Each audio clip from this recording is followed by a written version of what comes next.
নমস্কার, এডিটারজি বাংলায় আপনাদের প্রত্যেককে স্বাগত। আপনাদের সঙ্গে আমি অভিষেক।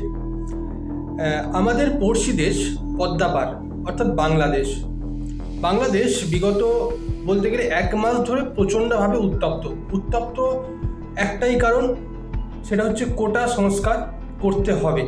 যে কোটা আছে নিয়োগের ক্ষেত্রে সেই কোটার পরিবর্তন আনতে হবে, এটাই দাবি ছিল আন্দোলনকারীদের।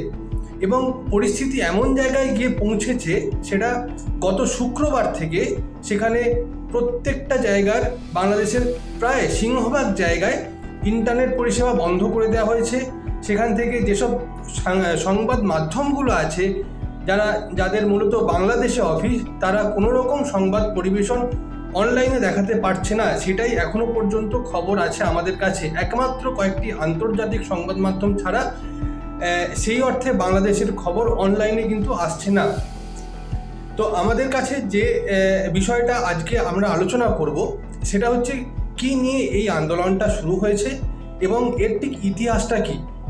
বাংলাদেশে যে কোটা সংস্কার আন্দোলনটা শুরু হয়েছে, তার একটু পিছনে ফিরে গেলেই আমাদের কাছে পরিষ্কার হবে যে এখন আন্দোলনকারীরা ঠিক কী চাইছে। মুক্তিযুদ্ধর পর থেকে 1976 সাল পর্যন্ত সেই সময় বাংলাদেশে যে নিয়োগ হতো, সেখানে মেধার ভিত্তিতে নিয়োগ হতো মাত্র 20% এবং বাকি যে 80% ছিল, সেই 80% পুরোটাই নিয়োগ হতো কোটার মাধ্যমে। এরপর এটার পরিবর্তন হয় 1976 সালে। সেখানে কি হয় যে মেধার ভিত্তিতে নিয়োগের পরিমাণটা কিছুটা বাড়ানো হয়, অর্থাৎ আগে যেটা ছিল 20% সেটা বাড়িয়ে করা হয় 40% এবং বাকি 60%-র ক্ষেত্রে কিন্তু সেই পুরনোভাবেই বিভিন্ন কোটার মাধ্যমে নিয়োগ করা হতো। এবং 1985 সালে একটা কোটার মাধ্যমে আবার একটা ছোট্ট পরিবর্তন আনা হয়। সেখানে কোটার মাধ্যমে বাংলাদেশ সরকার স্থির করে যে কোটার মাধ্যমে নিয়োগ করা হবে 56% এবং বাকি পুরোটাই 44% নিয়োগ করা হবে মেধার ভিত্তিতে। এই যে 56% যেটা কোটার মাধ্যমে নিয়োগ করা হবে, সেখানে অনেকগুলো কোটা এর মধ্যে ঢুকে আছে। কি কি আছে তার মধ্যে? প্রথম আছে 30% মুক্তিযোদ্ধা কোটা, 10% নারী, 10% জেলা, 5% ক্ষুদ্র নৃগোষ্ঠী এবং 1% প্রতিবন্ধী।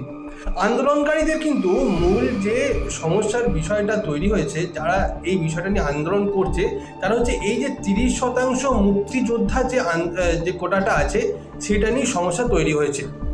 কেন তৈরি হয়েছে না, তাদের বক্তব্য হচ্ছে, তাদের যেটা দাবি সেটা হচ্ছে, যেমন পুরোনো দিনে যেমন তারা কোটা পেয়েছে ঠিক আছে, কিন্তু সম্প্রতিকালে তাদের সেই কোটার মধ্যে ঢুকেছে যারা মুক্তিযুদ্ধ আন্দোলনের সঙ্গে যারা জড়িত ছিল, তাদের পরবর্তী জেনারেশনে যারা আছে তাদেরকেও এই কোটার মধ্যে ঢোকানো হয়েছে। এইখানেই আপত্তি করেছে আন্দোলনকারীরা। তাদের দাবি হচ্ছে না, এই যে নাতি বা পরবর্তী যারা উত্তরসূরি আছে, তাদেরকে এই কোটার মধ্যে ঢোকানো যাবে না।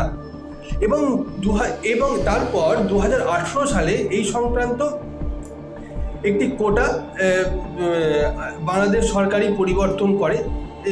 যখন একটা সেই সময় থেকে যখন একটা ছোটোখাটো আন্দোলন হয়েছিল, সেই সময় থেকে একটা আন্দোলন হয়েছিল। সেই সময় 2018 সালে বাংলাদেশ সরকার একটা ঘোষণা করেছিল যে মুক্তিযুদ্ধের যে কোটাটা আছে অর্থাৎ 30%, সেটা থেকে কমিয়ে তারা 10% কমিয়ে দেবে। অর্থাৎ কত পার্সেন্ট করবে? তারা 20% করবে। এবং সেই আন্দোলন এবং বলা হয়েছিল যে 9ম থেকে 13 গ্রেডের বাংলাদেশে আছে, বিভিন্ন গ্রেডের চাকরি আছে, তো 9ম থেকে যারা 13 গ্রেডের মধ্যে চাকরি করবে, তাদেরকে এই কোটার মধ্যে চাকরির জন্য আবেদন করবে, তাদেরকে এই কোটার মধ্যে ঢোকানো হবে না। এটা কিন্তু স্থির করেছিল বাংলাদেশ সরকার। কিন্তু এইটা চলছিল, তারপর সমস্যার সূত্রপাত হয় আবার এই বছর, চলতি বছর 2024-এর 5ই জুন। সেখান থেকেই অগ্নিগর্ভ পরিস্থিতি তৈরি হয় বাংলাদেশে। কি হয় না, বাংলাদেশ হাইকোর্ট বলে দেয় যে না, যে 10% কমানো হয়েছে সেটা কোনোভাবেই কমানো যাবে না এবং সেই নির্দেশটাকে পুরোটাকে অবৈধ বলে ঘোষণা করে। সেই দিন থেকেই অর্থাৎ 2024 সালের 5ই জুন এই নির্দেশ দেয় বাংলাদেশ হাইকোর্ট এবং আন্দোলনকারীরা মানে যারা এই বিষয়টা নিয়ে আন্দোলন করছে তারা তার পরের দিন থেকেই ফের আন্দোলন শুরু করে, বলে যে না, কোনোভাবেই সেটাকে মেনে নেওয়া যাবে না। এবং তারপর দীর্ঘ সময়, বিগত কয়েকটা দিন, প্রায় 1 থেকে 1.5 মাস প্রচণ্ডভাবে উত্তপ্ত হয়েছে। বিভিন্ন সময় আমাদের কাছে খবর এসেছিল জাস্ট 1 থেকে 1.5 সপ্তাহ আগে পর্যন্ত তাও বাংলাদেশ সরকারের হাতে পুরো পরিস্থিতি নিয়ন্ত্রণে ছিল। কিন্তু যখনই প্রথমেই বলে রাখি, এর মধ্যে আলোচনার মধ্যে এই যে আন্দোলনের মধ্যে কিন্তু যুক্ত হয়েছে ঢাকা বিশ্ববিদ্যালয় সহ বাংলাদেশের একাধিক বিশ্ববিদ্যালয়, সরকারি এবং বেসরকারি বিশ্ববিদ্যালয় এবং বিভিন্ন কলেজ পড়ুয়ারা। তারা মানে এক প্রকার বলতে গেলে আক্রমণাত্মক, সরকারের বিরুদ্ধে আক্রমণাত্মক হয়ে ওঠে। বিভিন্ন জায়গায় তারা আগুন জ্বালিয়ে বিক্ষোভ দেখায়। সেই পরিস্থিতি নিয়ন্ত্রণে রাখতে অবশেষে বাংলাদেশ সরকারকে কারফিউ জারি করতে হয়। বাংলাদেশ সরকার পরিস্থিতি এমন জায়গায় পৌঁছে গিয়েছিল যে বাংলাদেশ সরকার নির্দেশ দিয়েছিল যে দেখা মাত্রই গুলি করতে হবে। এবং এখনো পর্যন্ত আমাদের কাছে বিভিন্ন সংবাদ মাধ্যম এবং সংবাদ সংস্থা সূত্রে যে খবর এসে পৌঁছেছে, সেখানে মৃতের সংখ্যা, বাংলাদেশের সংখ্যা প্রায় শতাধিক, এবং শেষ পাওয়া খবর অনুযায়ী প্রায় 131 জনের মতো সেখানে মারা গেছে। এবং যদিও বিগত 3 থেকে 4 দিন বাংলাদেশের বিভিন্ন সংবাদ মাধ্যম যেহেতু সংবাদ আপলোড করতে পারেনি, সংবাদ পাঠাতে পারেনি বা ইন্টারনেট সমস্যার জন্য, সে কারণে একদম লেটেস্ট আপডেট এখনও পর্যন্ত পাওয়া অসম্ভব হয়ে উঠছে। তাও বিবিসি এবং ডয়েচে ভেলে যেসব খবরগুলো দেখাচ্ছে, সেখানে তারা বলছে যে মৃতের সংখ্যা শতাধিক, 131 জন। তো এরপর গতকাল অর্থাৎ 21শে জুলাই রবিবার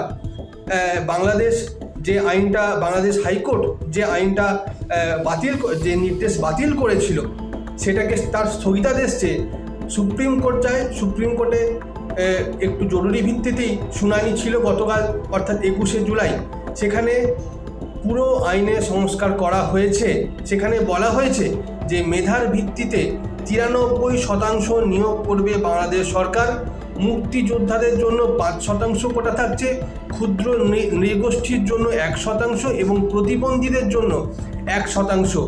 অর্থাৎ এতদিন পর্যন্ত যেটা কোটা ছিল, যে 56% ছিল, সেটা কমে প্রায় 7%তে নেমে এসছে।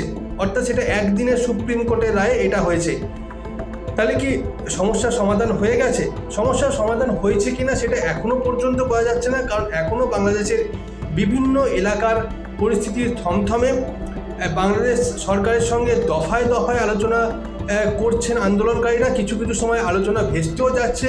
তবে এখন দেখার যে সুপ্রিম কোর্টের এই নির্দেশের পর আন্দোলনকারীরা আন্দোলন কি বন্ধ রাখেন, নাকি তাদের অন্য কোনো দাবি দাওয়া ফের সামনে নিয়ে আসেন। আরও খবরের জন্য চোখ রাখুন এডিটর জি বাংলার পর্দায়।